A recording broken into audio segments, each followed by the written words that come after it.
பிரியமானவர்களே, இயேசு கிறிஸ்துவின் நாமத்தில் உங்களை நான் வாழ்த்துகிறேன்.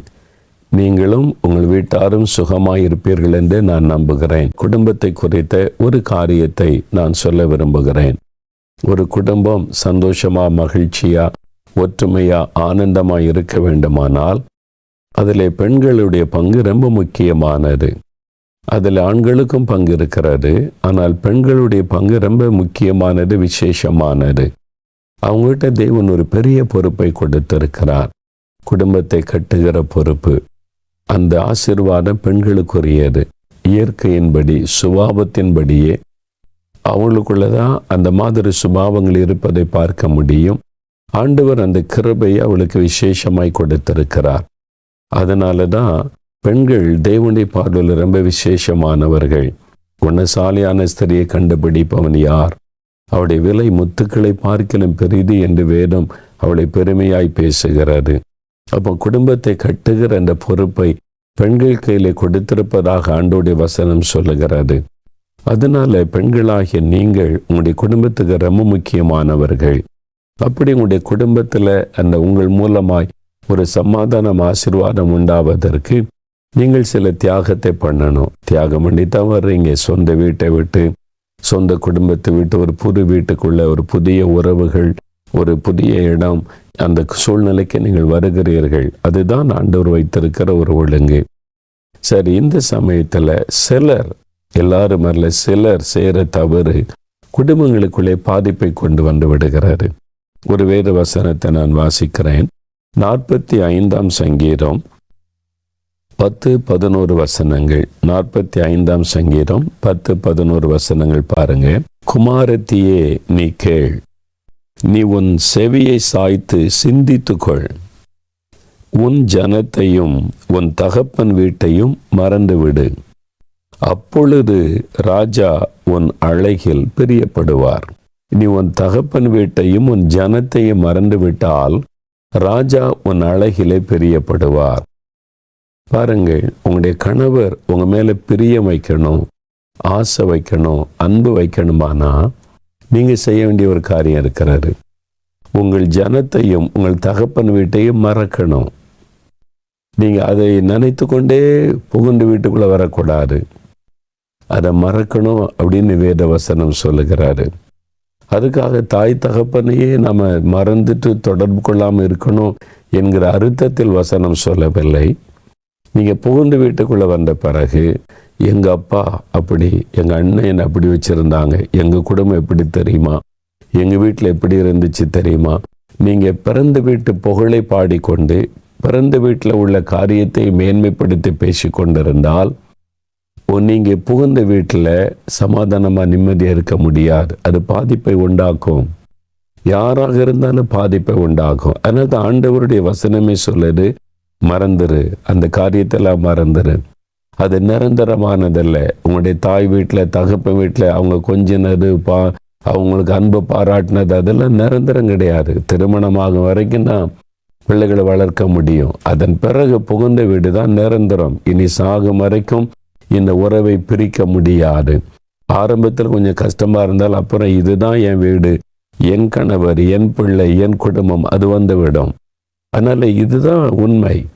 அதனால இதுவரை நீங்க வாழ்ந்த வாழ்க்கை நிரந்தரமற்ற ஒரு வாழ்க்கை.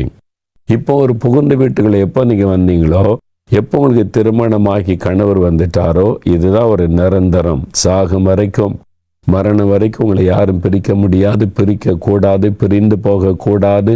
அதான் வேதம் சொல்லுகிறாரு. அப்ப நிரந்தரமான இந்த வாழ்க்கைக்கு உங்களை அர்ப்பணித்துக் கொள்ள வேண்டும். அதற்கு நீங்கள் அவங்களுடைய பிறந்த வீட்டின் புகழை இங்கே பேசி கொண்டிருக்காதபடி மனசுக்குள்ள வச்சுக்கிடுங்க. ஏன்னா எல்லா கணவரும், எல்லா கணவருடைய வீட்டாரும் அதை அப்படியே ஏற்றுக்கொண்டு சந்தோஷப்பட மாட்டாங்க. உங்க மேல கோபமும் எரிச்சலும் உண்டாகும். உங்களுடைய குடும்பத்தின் மீது வெறுப்பே உண்டாயிரும். உங்க மூலமா அந்த மாதிரி ஒரு தவறு நடக்கக்கூடாது. நீங்க தான் அவங்க குடும்பத்தார் உங்க குடும்பத்தை வெறுக்க காரணமாய் ஆகிவிடுவீர்கள். அதற்கு இடம் கொடுக்காதங்க. இப்போ நீங்க வந்திருக்கிற வீடு தான் நிரந்தரம். இதுதான் என் வீடு, இதுதான் என் உறவு, இதுதான் எனக்கு ஆண்டவர் வச்சிருக்கிற வாழ்க்கைன்னு அதை ஏற்றுக்கொண்டு அந்த வாழ்க்கையிலே உங்களை ஈடுபடுத்தி கொள்ள அர்ப்பணித்துக் கொள்ளுங்க. அப்போ ஆண்டவருடைய ஆசீர்வாதம் உங்களுடைய வாழ்க்கையில் இருக்கும். சின்னதுக்கு எங்கள் அப்பாட்ட சொல்லிடுவேன், எங்கள் அம்மாட்ட சொல்லிடுவேன், எங்கள் அண்ணனுக்கு ஃபோன் பண்ணிடுவேன். அவங்க வந்து கேட்பாங்க, இதை கேட்குற யார் இல்லைன்னு நினச்சிங்களோ, எங்கள் அப்பா வந்து கேட்பாங்க. இந்த மாதிரி வார்த்தையை பயன்படுத்தாதங்க, உங்கள் வாழ்க்கையை நீங்களே கெடுக்கிறீங்கன்னு அர்த்தம். அந்த மாதிரி வார்த்தைலாம் சொல்லாதுங்க. அதை மறந்துட்டு ஆண்டவரை சார்ந்து கொள்ளுங்க, ஜெபம் பண்ணுங்க, ஆண்டவரை பற்றி கொள்ளுங்க. எதுனாலும் கர்த்தரிடத்துல மனம் திறந்து பேசுங்க. கர்த்தர் தான் உங்களுக்கு இந்த வாழ்க்கை அமைத்து கொடுத்தார். ஆண்டவர் உங்களுடைய குறைவுகளை நிறைவாக்கி தேவைகளை சந்தித்து அற்புதமாய் நடத்துவார். அதனால இந்த வசனத்தை நினைவில கொள்ளுங்க. குமாரத்தியே நீ கேள், நீ அதை சிந்தித்துக்கொள். உன் ஜனத்தையும் உன் தகப்பன் வீட்டையும் மறந்து விடு. அப்பொழுது ராஜா உன் அழகிலே பிரியப்படுவார், உன்னுடைய கணவர் உன் அழகிலே பிரியப்படுவார். அப்பதான் உங்க மேல அன்பு உண்டாகும். நீங்க அதை மறந்துட்டு இதுதான் என் குடும்பம், உங்க குடும்பம் தான் என் குடும்பம், இது நம்ம குடும்பம்னு பேச ஆரம்பிங்க. உங்க கணவருக்கு உங்க மேல அன்பு, ஒரு பாசம் உண்டாகும் என்று வேத வசனம் சொல்லுகிறாரு. இந்த மாதிரி ஒரு வாழ்க்கைக்கு உங்களை அர்ப்பணித்துக் கொள்ளுங்க, ஞானமா நடந்து கொள்ளுங்க. அதனால தான் வேதம் சொல்லுற புத்தி உள்ள ஸ்திரீ தன் வீட்டை கட்டுகிறாள். நீங்க புத்தீனமான காரியத்தை செய்திராருங்க, பேசிறாருங்க, அந்த விதத்துல நடந்து கொள்ளாதங்க. புத்தியா ஞானமா நடந்து கொள்ளுங்க. உங்க வாழ்க்கை ஆசீர்வாதமா இருக்கும், சமாதானமா இருக்கும். ஐயோ இங்கே தானே தவறு பண்ணிட்டேன், இப்படி இல்லாமல் அப்படி எல்லாம் பேசிட்டேன்னு சொன்னா இன்றையிலிருந்து மாற்றிக்கொள்ளுங்க. இன்னையிலிருந்து ஒரு சேஞ்சை உங்களுக்குள்ளே உண்டாக்க ஆண்டவரிடத்துல கேளுங்க. கர்த்தர் உங்களுக்கு கிருபை தருவார். உங்களுடைய குடும்ப சூழ்நிலை மாறும். குடும்பத்துக்குள்ள நிம்மதி, சந்தோஷம், சமாதானத்தை ஆண்டவர் தருவார். அதற்காக ஜெபம் பண்ணலாமா? ஆண்டவர் உங்களுக்கு உதவி செய்யும்படி நான் ஜெபிக்கிறேன். தகப்பனே, அருமையான இந்த குடும்பத்திற்காக ஸ்தோத்திரம். என் குடும்பங்களை நேசிக்கிற தேவன், குடும்பங்களை ஆசீர்வதிக்கிற தேவன், இந்த அன்பு குடும்பத்தை நீர் நேசித்து ஆசீர்வதிக்கிற அன்பிற்காக ஸ்தோத்திரம். தகப்பனே, இந்த குடும்பத்திற்குள்ளே குழப்பங்கள், பிரச்சனைகள், சமாதானமற்ற நிலைமைகள், முறுமுறுப்புகள், ஆண்டவரே அப்படி ஏதாவது ஒரு பிரச்சனை காணப்பட்டு சமாதான குறைவு காணப்பட்டால் அப்படிப்பட்ட குடும்பங்களுக்குள்ளே உம்முடைய தேவ சமாதானம் உண்டாக நான் ஜெபிக்கிறேன் அப்பா. ஆண்டவரே, மனைவிமார்கள் ஞானத்தோடு கூட நடந்து குடும்பத்தை கட்டி எழுப்ப அந்த பிள்ளைகளுக்கு கிருபை தாரும். உம்முடைய ஞானத்தை தாரும், உம்முடைய கிருபைகளை தாரும். ஆண்டவரை செய்த குறைகள், தவறுகளை தயவாக மன்னித்து இந்த குடும்பங்கள் கட்டப்பட வேண்டுமென்று நான் ஜெபிக்கிறேன். குடும்பங்களுக்குள்ளே சமாதானம் உண்டாயிருக்க வேண்டுமென்று ஜெபிக்கிறேன். இந்த குடும்பத்தை விட்டு சகல நோய்களையும் கர்த்தர் அப்புறப்படுத்தும். வியாதிகள் விலகி போகட்டும். கடன் பிரச்சனைகள், வறுமைகள் இயேசுவின் நாமத்தில் விலகட்டும். இன்று முதல் வீட்டிற்குள்ளே சமாதானம், ஆசீர்வாதம், நிறைவும் செழிப்பும் உண்டாகட்டும். வருமானத்தை பெருக பண்ணி செழிப்பின் நாட்களை காண செய்தருளும். ஆண்டவரே, வறுமைகள், கடன் பிரச்சனைகள் எல்லாம் முற்றிலும் விலகி போகட்டும்.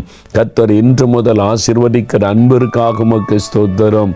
வீட்டிலே வேலை இல்லாத பிள்ளைகளுக்கு வேலைக்கு வழி திறந்து கொடுத்தருளும்.